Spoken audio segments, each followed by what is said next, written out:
Magandang umaga mga kabalin, at samahan niyo ako magpakain ng ating mga alagang isda. Ayan, papakain natin sila. Ayan, ito yung ready kong baby brine shrimp. Ito yan, na-hatch na yung mga yan, kaya tara, salok muna tayo ng tubig dito dahil purong asin yun yung nandun sa kaya ayan.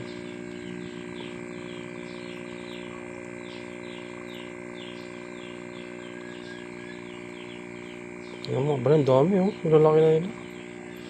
Nakakatawang pagmasdan.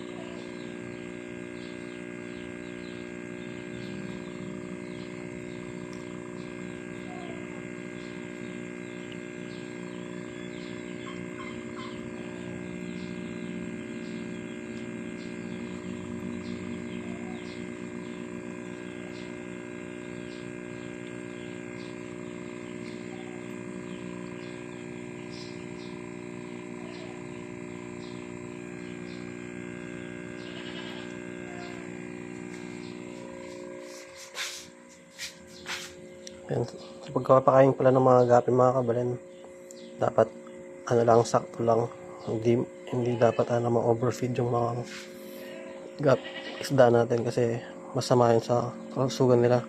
Pwede silang mamatay. Kita nyo mga kabalin, sarap na sarap sila oh. Adobo yan. adobong shrimp. O mas masarap ata yung sinigang. Yan, goods na kayo ah. Diet na yan. Kabila naman, ito yung mga prego mga kabalan. Tingnan nyo. Malaki na lang oh. Malaki na nila. Malapit ko na palang ilipat sa ibang tank yan.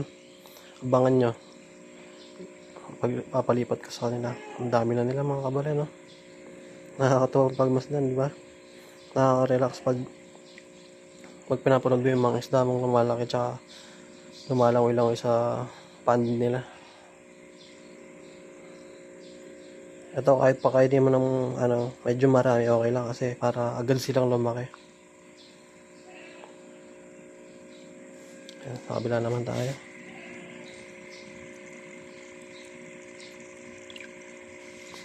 Ayan, medyo maganda pala yung baby brine shrimp sa balin sa mga isda dahil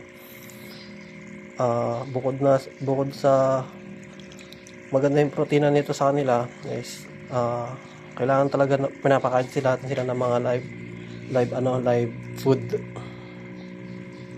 Ito naman yung mga female ko. Ayan.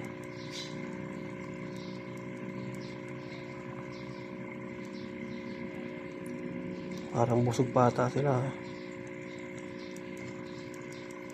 Ayan yun. Malapit na sila mga kabalan.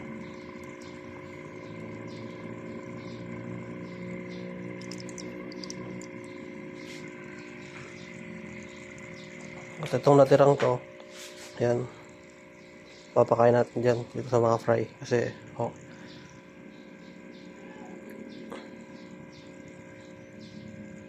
ugasan pa natin. May nakuha. Ayan. Thank you for watching. Bye.